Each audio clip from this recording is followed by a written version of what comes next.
আপনি যাকে চাইছেন, যার কথা ভাবছেন, যার জন্য ম্যানিফেস্টেশন টেকনিক ব্যবহার করছেন, বিশ্বাস করুন তিনি কোনো না কোনোভাবে আপনার অবচেতন মনে অনেক আগেই জায়গা করে নিয়েছেন। এটা এমনি এমনি হয় না, আর ইউনিভার্সও এমনি এমনি কিছু ঘটতে দেয় না।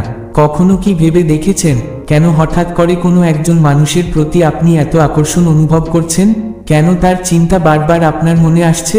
এটা ইউনিভার্সের একটা ইঙ্গিত। হয়তো অতীতে সেই মানুষটিই আপনাকে নিয়ে অনেক বেশি ভেবেছেন, হয়তো ভবিষ্যতে তিনি আপনাকে ভাবতে চলেছেন, অথবা হয়তো এই মুহূর্তে তার অবচেতন মনেই আপনি গভীরভাবে উপস্থিত আছেন, কিন্তু তিনি তা বুঝতে পারছেন না। যখন আপনি কারো কথা ভেবে আবেগপ্রবণ হয়ে পড়েন, যখন আপনার চোখে জল আসে, তখন জানবেন তার ভেতরেও কোনো না কোনোভাবে একটা নাড়া লাগছে। তিনি হয়তো বুঝতে পারছেন না কেন, কিন্তু তার অনুভূতিতে পরিবর্তন আসছে। তার অবচেতন মন আপনার অস্তিত্ব অনুভব করছে। তবে একটা ভুল অনেকেই করেন, সারাক্ষণ মিসিং এনার্জি দিতে থাকেন, হেভি ইমোশন ছড়িয়ে দেন, কান্নাকাটি করেন। এটা করবেন না, কারণ এতে করে আপনার অবচেতন মন তাকে আকর্ষণ করার বদলে আরও দূরে সরিয়ে দিতে পারে। বিশ্বাস রাখুন, ভালোবাসা, টান, আকর্ষণ সবই এনার্জির খেলা। যখন আপনি তাকে ম্যানিফেস্ট করছেন, তখন নিজের মনের শান্তি বজায় রাখুন, নিজেকে ভালোবাসতে শিখুন। একবার নিজেকে শক্তিশালী করে তুলুন, দেখবেন সেই মানুষটি নিজে থেকেই আপনার কাছে টান অনুভব করবে। আপনি কি কখনো ভেবে দেখেছেন কেন হঠাৎ করে কোনো মানুষকে আপনি এত তীব্রভাবে অনুভব করছেন? কেন তিনি আপনার মনের প্রতিটি কোণায় জায়গা করে নিচ্ছেন? যদি আপনি তার অবচেতনে কোনো সত্তার রূপে অবস্থান না করতেন, তবে কি তাকে ম্যানিফেস্ট করার চিন্তা আপনার মনে আসতো? একদমই না।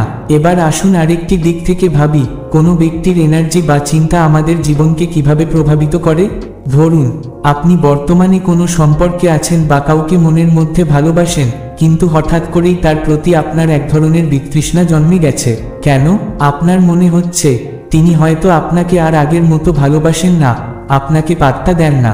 কিন্তু এটা কি সত্যিই আপনার একতরফা অনুভূতি, নাকি এর পেছনে অন্য কোনো কারণ লুকিয়ে আছে? বাস্তবতা হলো, যখন কোনো মানুষের এনার্জি ধীরে ধীরে আপনার দিক থেকে সরে যেতে থাকে, তখন আপনি তার সঙ্গে ইমোশনালি ডিসকানেক্ট হতে শুরু করেন।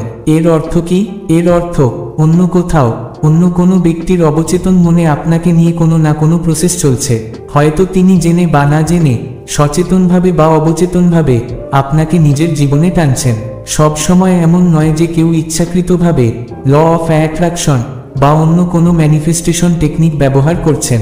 অনেক সময় আমাদের চিন্তা, আবেগ, অনুভূতি এগুলোই এত শক্তিশালী হয় যে তারা আপনাকে অজান্তেই তার জীবনের দিকে আকর্ষণ করতে থাকে। আর আশ্চর্যের বিষয় কি জানেন? ইচ্ছাকৃতভাবে কাউকে ম্যানিফেস্ট করার চেয়ে যখন কেউ অবচেতনভাবে আপনাকে আকর্ষণ করছে, তখন সেটার শক্তি আরও বেশি হয়। কারণ যখন আমরা সচেতনভাবে কিছু করি, তখন বারবার সেটার ফলাফলের কথা ভাবি, সংশয়ে ভুগি, সন্দেহ করি। কিন্তু যখন অবচেতন মনে কিছু ঘটে, সেটা নিখুঁতভাবে কাজ করে। তাই যদি হঠাৎ করে কোনো সম্পর্কে দূরত্ব তৈরি হয়, যদি হঠাৎ কারো প্রতি আগ্রহ কমে যায়, জেনে রাখুন অন্য কোথাও কেউ আপনাকে গভীরভাবে অনুভব করছে, আর আপনি ধীরে ধীরে তার দিকে টান অনুভব করতে শুরু করছেন। আমরা যখন কোনো কিছুকে অবচেতনে আকর্ষণ করি, তখন সেটার মাঝে কোনো বাধা থাকে না, কোনো রকমের প্রতিরোধ তৈরি হয় না, আমরা ব্যাকুল হই না, কোনো ব্লকেজও আসে না। কিন্তু যখন আমরা ইচ্ছাকৃতভাবে জেদ ধরে কিছু অর্জন করতে চাই, তখনই যেন একের পর এক বাধা চলে আসে। এখানে একটা গুরুত্বপূর্ণ বিষয় আছে, মানুষ সবসময় তার মতোই ভাইব্রেশনযুক্ত মানুষকে আকর্ষণ করে। হয়তো এতদিন যাকে আপনি ম্যানিফেস্ট করছিলেন, যার কথা ভাবছিলেন, তার সঙ্গে আপনার ভাইব্রেশন আর মেলেনি। কারণ আপনি নিজেকে বলেছেন, আপনি নিজের ভেতরের কাজ করে অনেক উচ্চ মাত্রার এনার্জিতে পৌঁছেছেন। আর এখন আপনার দিকে নতুন অনেকেই আকর্ষিত হতে শুরু করবে। এদের মধ্যে কেউ আপনার টুইন ফ্লেম হতে পারেন, কেউ হতে পারেন আপনার সোল কানেকশন, অথবা এমনও হতে পারে ব্রহ্মাণ্ড আপনাকে এমন একজনের কাছে নিয়ে যাচ্ছে যার আপনার এনার্জির মধ্যে থেকে হিলড হওয়ার প্রয়োজন। কারণ তিনি এমন কাউকে আকর্ষণ করছেন যার ভাইব্রেশন তার জীবনে আলো নিয়ে আসবে, তাকে এগিয়ে যেতে সাহায্য করবে। এজন্যই অনেক সময় আমরা বুঝতে পারি না কেন হুট করে কোনো মানুষের সঙ্গে আমাদের সম্পর্ক তৈরি হয়, কেন কোনো মানুষের এনার্জি আমাদের চারপাশে ছেয়ে যায়। যদি কেউ আপনাকে নিয়ে তার অবচেতনে প্রচণ্ড শক্তিশালী এনার্জি তৈরি করে, তাহলে আপনি তাকে ভুলতেই পারবেন না। আপনি হঠাৎ করেই তার কথা বেশি বেশি ভাবতে শুরু করবেন। আপনি অনুভব করবেন তার এনার্জিতে থাকলে আপনার ভালো লাগে। যদি তার এনার্জি উচ্চতর হয়, ইতিবাচক হয়, তাহলে সেটার সঙ্গে আপনার ভাইব্রেশন মিলে যাবে। আপনি তার উপস্থিতিতে অনুপ্রাণিত হবেন, নতুন নতুন সৃষ্টিশীল চিন্তা মাথায় আসবে, জীবন যেন আরো সুন্দর হয়ে উঠবে। এটাই ব্রহ্মাণ্ডের খেলা এবং এটাই আকর্ষণের গোপন রহস্য। আমি আমার ভাইব্রেশনকে সবসময় উচ্চ রাখব। যে আমার জন্য সত্যিই জরুরি, যে আমার মঙ্গলের জন্য ভালো, সে নিজেই আমার জীবনে আকৃষ্ট হবে। স্বয়ং ঈশ্বর, স্বয়ং ইউনিভার্স আমাকে তার সঙ্গে মিলিয়ে দেবেন। আমি শুধুমাত্র নিজের ভাইব্রেশনকে উচ্চ রাখব, নিজেকে ভালোবাসব, নিজেকে গড়ে তুলব। যখন আপনি এই মানসিকতায় থাকবেন, তখন আপনি যার কথাই ভাবুন না কেন, তিনি আপনার জীবনে আসতে বাধ্য হবেন। আপনার সামনে মাথা ঝুঁকাবেন, কিন্তু সেটি পরাজয়ের মাথা ঝোঁকানো নয়, বরং সেটি হবে আপনার প্রতি সম্মানের প্রকাশ, আপনার প্রতিদানের স্বীকৃতি। কারণ কে আপনার জীবনে আকৃষ্ট হবে? সেই ব্যক্তি যার মনের মধ্যে কোনো মিথ্যা অহংকার নেই, যে সত্যকে গ্রহণ করতে পারে, যে নিজের আত্মাকে উপলব্ধি করতে পারে, যে নিজের সত্তাকে খুঁজে পেয়েছে, কিন্তু যার ভেতরে অহংকারের দেয়াল, যে নিজের ক্ষত নিজেই সারাতে চায় না, যে নিজের প্রকৃত সত্তাকে স্পর্শ করতে ভয় পায়, সে কিভাবে আপনার ভাইব্রেশনের সঙ্গে মিল খাবে? সে যদি সত্যিই আপনার জীবনে আসতে চায়, তবে তাকে নিজের ওপর অনেক পরিশ্রম করতে হবে। তাই আজকের মতো এটাই থাক। মনে রাখবেন, নিজের শক্তিকে চিনুন, নিজের আলোকে জ্বালিয়ে রাখুন। দেখা হবে পরবর্তী কথোপকথনে। ধন্যবাদ। আপনি যাকে চাইছেন, যার কথা ভাবছেন, যার জন্য ম্যানিফেস্টেশন টেকনিক ব্যবহার করছেন, বিশ্বাস করুন, তিনি কোনো না কোনোভাবে আপনার অবচেতন মনে অনেক আগেই জায়গা করে নিয়েছেন। এটা এমনি এমনি হয় না, আর ইউনিভার্সও এমনি এমনি কিছু ঘটতে দেয় না। কখনো কি ভেবে দেখেছেন কেন হঠাৎ করে কোনো একজন মানুষের প্রতি আপনি এত আকর্ষণ অনুভব করছেন? কেন তার চিন্তা বারবার আপনার মনে আসছে? এটা ইউনিভার্সের একটা ইঙ্গিত। হয়তো অতীতে সেই মানুষটি আপনাকে নিয়ে অনেক বেশি ভেবেছেন, হয়তো ভবিষ্যতে তিনি আপনাকে ভাবতে চলেছেন, অথবা হয়তো এই মুহূর্তে তার অবচেতন মনেই আপনি গভীরভাবে উপস্থিত আছেন, কিন্তু তিনি তা বুঝতে পারছেন না। যখন আপনি কারো কথা ভেবে আবেগপ্রবণ হয়ে পড়েন, যখন আপনার চোখে জল আসে, তখন জানবেন তার ভেতরেও কোনো না কোনোভাবে একটা নাড়া লাগছে।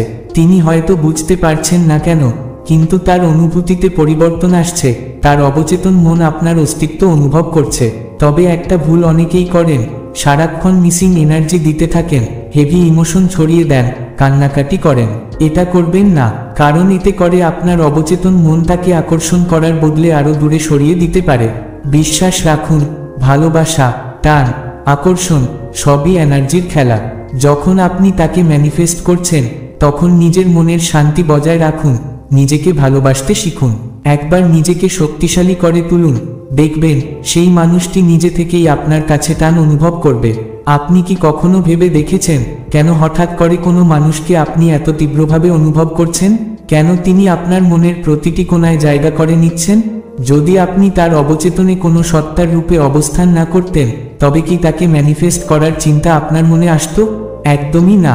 এবার আসুন আরেকটি দিক থেকে ভাবি, কোনো ব্যক্তির এনার্জি বা চিন্তা আমাদের জীবনকে কিভাবে প্রভাবিত করে।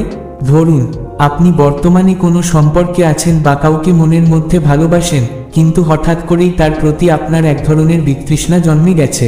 কেন? আপনার মনে হচ্ছে তিনি হয়তো আপনাকে আর আগের মতো ভালোবাসেন না, আপনাকে পাত্তা দেন না। কিন্তু এটা কি সত্যিই আপনার একতরফা অনুভূতি, নাকি এর পেছনে অন্য কোনো কারণ লুকিয়ে আছে? বাস্তবতা হলো, যখন কোনো মানুষের এনার্জি ধীরে ধীরে আপনার দিক থেকে সরে যেতে থাকে, তখন আপনি তার সঙ্গে ইমোশনালি ডিসকানেক্ট হতে শুরু করেন। এর অর্থ কি? এর অর্থ অন্য কোথাও, অন্য কোনো ব্যক্তির অবচেতন মনে আপনাকে নিয়ে কোনো না কোনো প্রসেস চলছে। হয়তো তিনি জেনে বা না জেনে, সচেতনভাবে বা অবচেতনভাবে আপনাকে নিজের জীবনে টানছেন। সব সময় এমন নয় যে কেউ ইচ্ছাকৃতভাবে ল অফ অ্যাট্রাকশন বা অন্য কোনো ম্যানিফেস্টেশন টেকনিক ব্যবহার করছেন।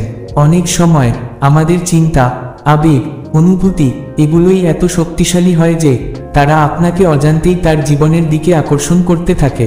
আর আশ্চর্যের বিষয় কি জানেন? ইচ্ছাকৃতভাবে কাউকে ম্যানিফেস্ট করার চেয়ে যখন